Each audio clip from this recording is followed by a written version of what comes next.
Selamat datang di Maroko. Aduh, Gusti berat banget.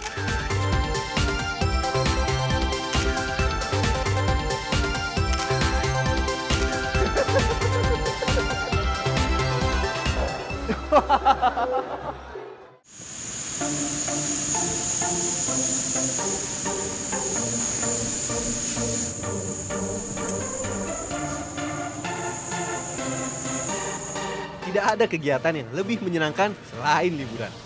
Petualang menuju negeri yang jauh melupakan kepenatan sejenak dari hiruk-pikuknya ibu kota.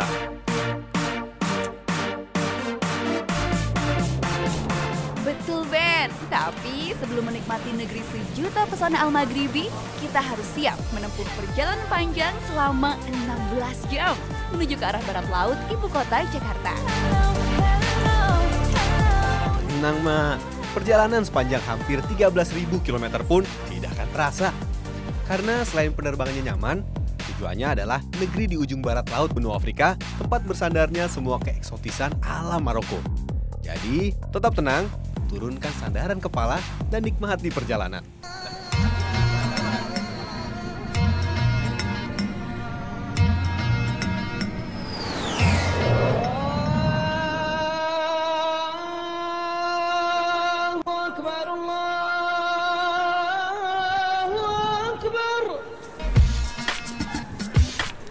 Dari menara masjid terbesar ketiga di dunia ini, azan berkumandang memanggil 100.000 jemaah untuk bersembahyang.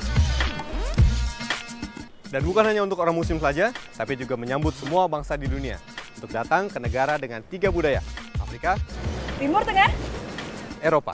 selamat datang Di Maroko.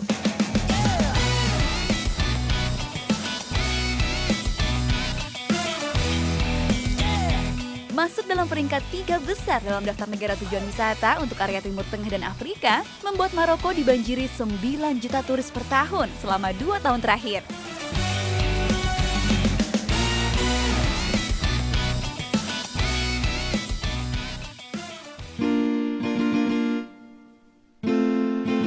Okay, then, according to you, which one is the best part so far? In our tour of Morocco, Yes. it's very difficult to say because every area of Morocco has its own charms, its individuality, Yeah. and they're all exciting in their own way. But I Yes. suppose for me, Yeah? I prefer Fez. Fez. Yes. Why? Fez is a UNESCO World listed Heritage. World Heritage Yeah, Site, yes. you're right. And it dates back to, I think, about the 8th or the 9th century. Yes. And it continues in much the same way as it did in that medieval Yeah, period. Yes. yeah. It is very, very interesting. Yes, it's very incredible. Yes. Yeah. Sebagai seorang antropolog, Maroko memang surga wisata bagi wanita asal Australia ini. Acara berliburnya pun makin istimewa berkat fasilitas serta kenyamanan yang memanjakan sepanjang perjalanan. So, what do you think? How the service? Well, I think that the service inside is excellent. Yeah. Do you want to know why I chose inside? Yes, of course. Well, there's about 4 or 5 different reasons why I Okay. chose inside. Firstly is the itinerary. It's relevant to everyone. Wherever you come from in the world and whatever your interests are, they will cater for. Secondly, the guide is very informed Yeah. and very efficient. Yeah. The bus driver in whom we place our lives inspires confidence because of their skill Yeah. and patience. Bak mendapat pencerahan, tak perlu ragu lagi. Tujuan saya berikutnya sudah pasti Fez.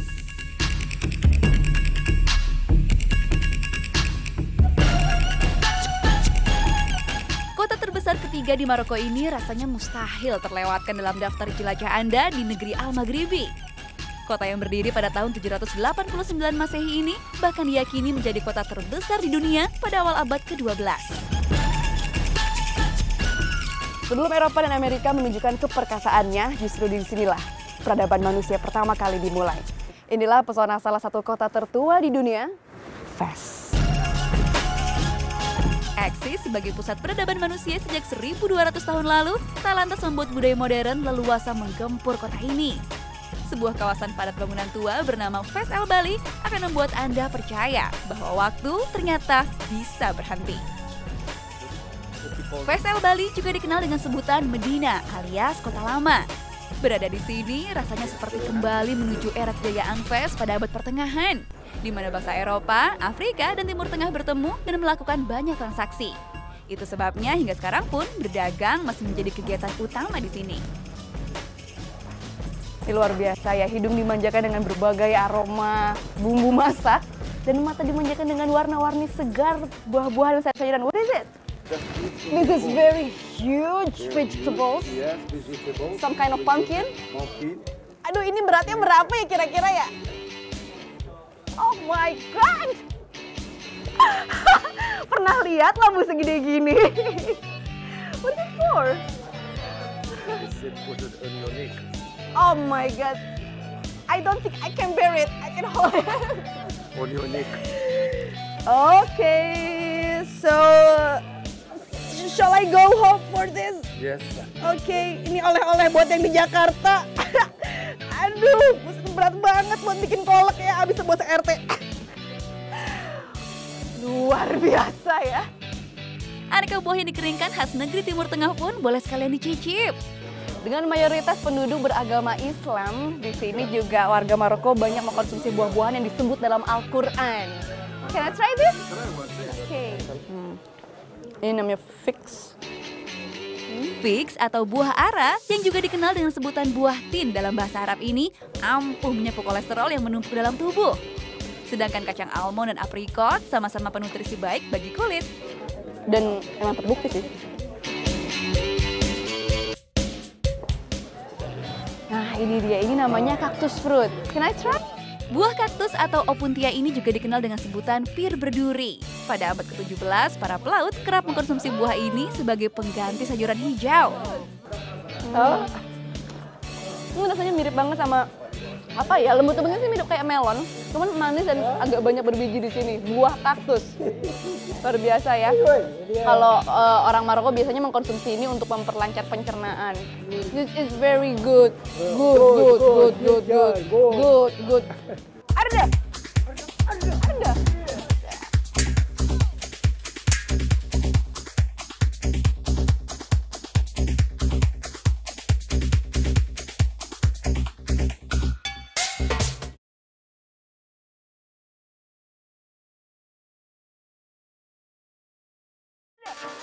Wow.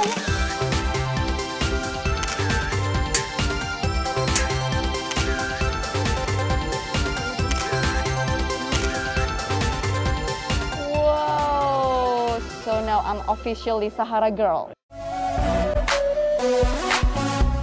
Fes El Bali bukanlah situs sejarah penarik wisatawan semata. Roda kehidupan memang tetap berlangsung seperti dulu. 156.000 penduduk masih setia menjadi penghuni tetap kawasan urban yang dinobatkan sebagai car free area terbesar di dunia ini. Jadi kalau kita ingin menjelajahi lorong yang luasnya 300 hektar ini, silahkan pakai kendaraan pribadi. Keledai, luar biasa ya. Oke, wow. Great. Ada.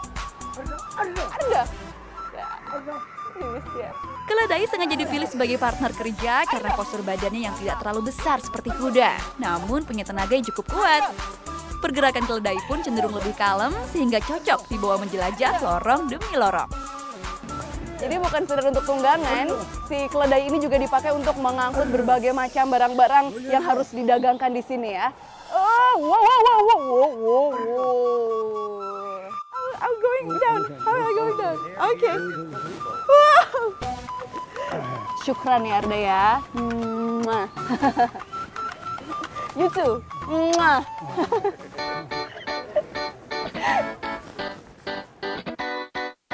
Fes El Bali memiliki sekitar 700 nama jalan.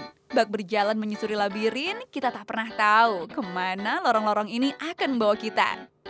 Nah, jalur ini aja nih, lorong ini masih tergolong yang agak luas. Padahal lebarnya cuma segini. Mas tangan saya ya. Di depan sana masih banyak lorong yang lebih sempit, bahkan untuk jalan satu orang pun susah. Kayak gang senggol. Tuh kan jalannya makin sempit. Gang senggol, sempit banget, makin gelap ya. Tapi ternyata ini dibangun seperti ini ada maksudnya. Nah, jadi kalau ada pasukan penyerang yang datang dengan berkuda misalnya, susah untuk masuk ke sini. Jadi aman tinggal di sini.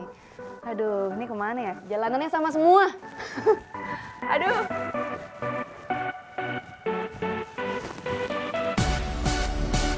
Ini kira-kira mau kemana ya? Dreng dan buntu, saudara-saudara. Harus kemana ini kita? Lega rasanya kembali menemukan area yang lebih ramai. Tak hanya bergelar kota budaya, berkat kemajuan peradabannya dahulu kala, Fes juga pernah menjadi pusat pendidikan dunia. Jauh sebelum Universitas Oxford Inggris lahir, sebuah lembaga pendidikan ternyata sudah berdiri di sini. Nah, di belakang saya ini adalah salah satu pintu gerbang dari universitas pertama yang ada di dunia, namanya Universitas Qarawiyyin. Berdiri sekitar abad ke-9 atau sekitar tahun 800 Masehi, yang kira-kira berarti hanya selang 2 abad dengan zaman Nabi Muhammad SAW. Di dalamnya terdapat sarana ruang belajar, masjid, dan perpustakaan. Dulu, sains dan bidang ilmu pengetahuan lain menjadi mata kuliah utama di sini. Namun, kini hanya literatur Arab saja yang masih bisa dipelajari. Melewatkan hasil kerajinan Fes langsung dari pusatnya adalah dosa besar. Dari sinilah sebagian besar hasil kerajinan utama Maroko berasal. Hampir setiap toko menghadirkan workshop alias proses pembuatan produk. Lebih dari sekedar menjual komoditi prima berkualitas ekspor, hal ini pastinya juga dimanfaatkan sebagai daya tarik wisata.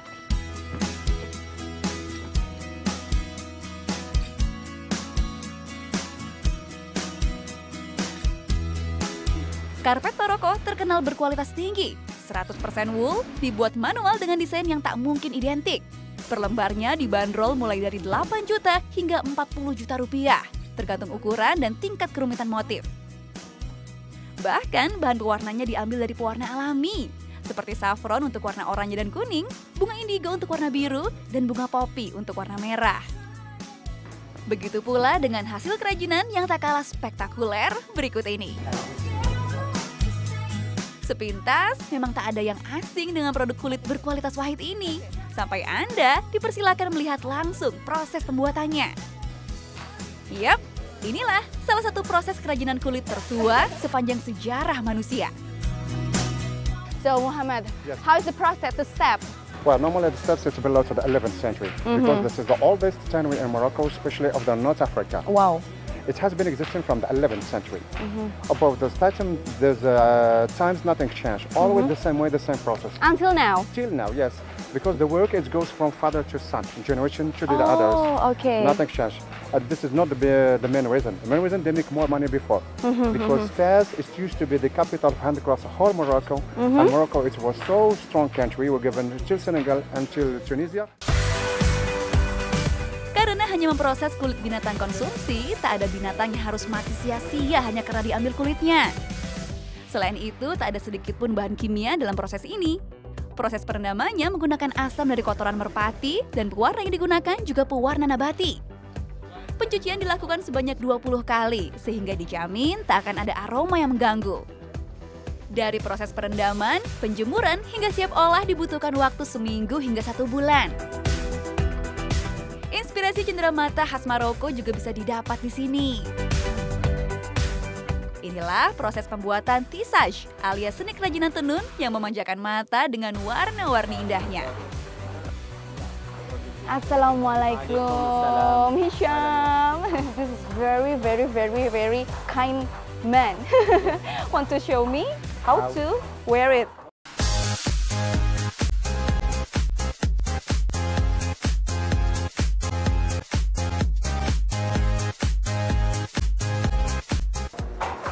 Okay. Okay. After that, we open the knot what we have back to the head.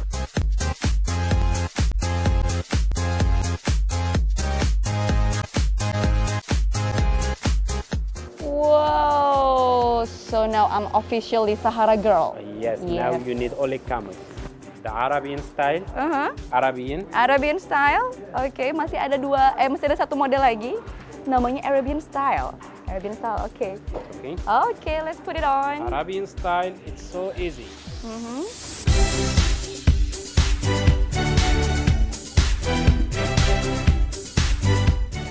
Ini dia Arabian style ya. Aduh, rempong ya perempuan kalau udah ketemu yang kayak gini. Selain scarf nih, ada juga tas ya, luar biasa, atau juga kain. Nah, bahan-bahan ini ternyata dibikin dari yang namanya agavi. Agavi itu adalah daun kaktus. Daun kaktus yang diambil serat-seratnya seperti ini. Serat-seratnya seperti ini, wow. Dan ini seratnya luar biasa kuat. Jadi tidak ada sama sekali bahan-bahan yang diambil dari binatang. 100% serat dari tumbuhan. Mungkin ini cukup aman untuk yang agak alergi ya. Agavi. Look so pretty.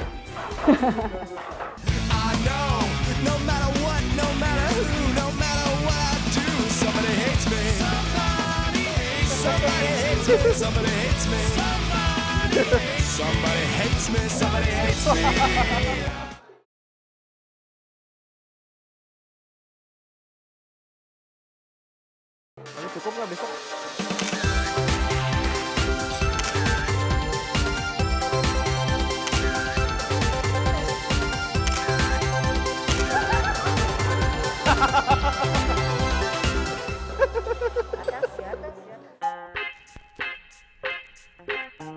Puas seharian menjelajah VSL Bali, menyegarkan badan dengan segelas minuman segar yang diracik dari jus mangga dan aprikot, tentu bisa jadi penyempurna sore saya di negeri matahari terbenam.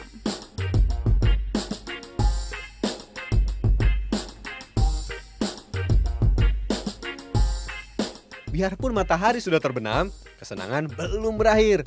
Lewat lorong-lorong tua ini, saya akan diantar semakin jauh menelusuri keeksotisan misterius dari kota Fes yang legendaris. Ini luar biasa banget ya. Saya benar-benar berada totally berbeda dengan nuansa Indonesia. Dan saya sudah siap untuk makanan paling eksotis yang pernah saya lihat.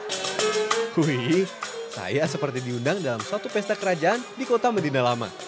Suara petikan kamanja dan tabuhan bedir sukses melempar saya menuju nostalgia kota Fes berabad-abad silam. Kalau sudah begini, nggak pakai tunggu lama lagi. Makan malam khas kota pusat pendidikan di Maroko ini sudah menunggu saya untuk disantap. Menu pertama, sup tomat.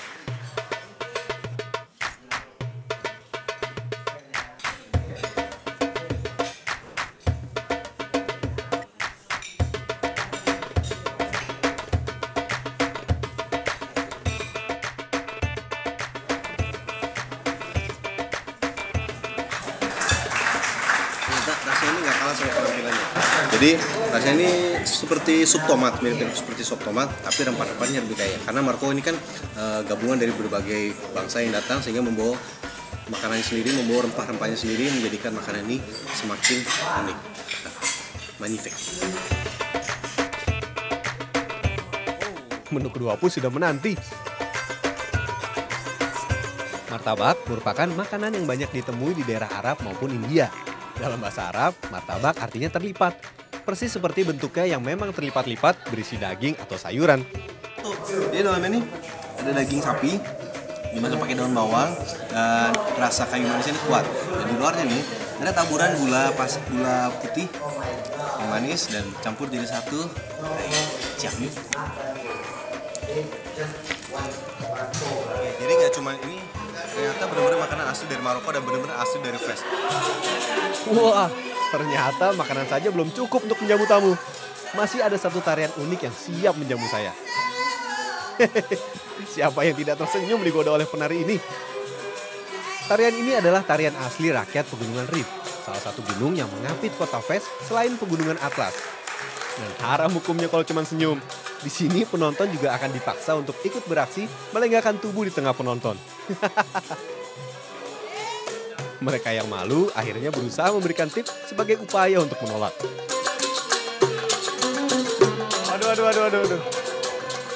Waduh, diapain nih saya ini? Biar. Akhirnya saya kena juga. Ewa! Duh, kayaknya perut udah selesai. Makan udah kenyang. Saatnya olahraga. Ewa! Gimana caranya nggak bisa? Ternyata cukup sulit juga untuk dapat menggerakkan tubuh bagian atas tanpa menggerakkan tubuh bagian bawah.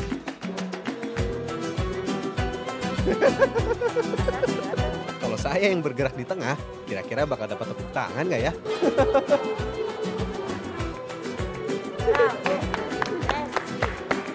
Yuk, with me. Nah, sekarang giliran saya mengajarkan tarian Asia di tengah-tengah orang Maroko ini. Siap?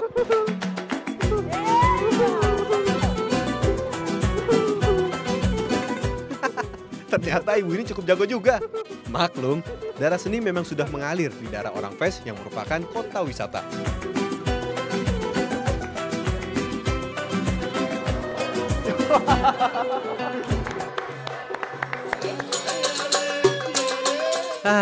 Biarpun badan lelah seharian berpetualang, namun kehangatan kuliner dan masyarakatnya inilah yang membuat saya akan selalu mengingat Maroko sebagai negeri eksotis yang selalu mempesona.